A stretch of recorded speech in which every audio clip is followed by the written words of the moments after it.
صحنه یادم نره و شما زن بچه داری باید بمونید، من باید برم، حق من باید برم. من هم خواهی نخواهی شهید میشم.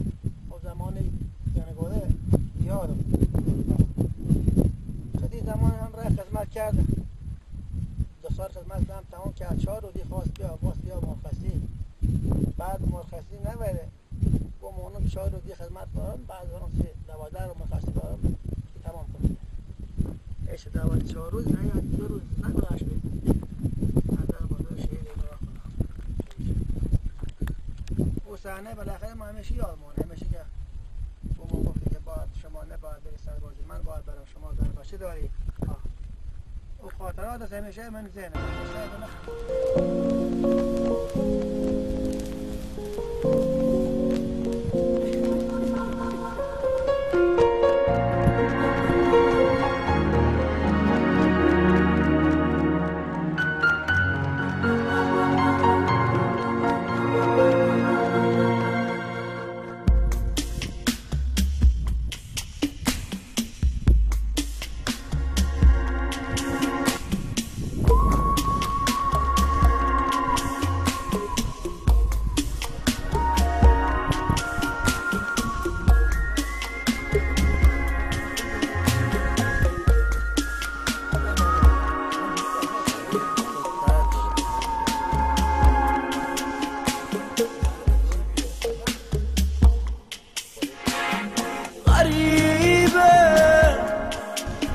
ای خاموش و سردی،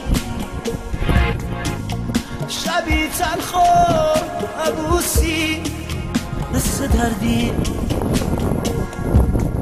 منو با خودت ببر یک روز از اینجا،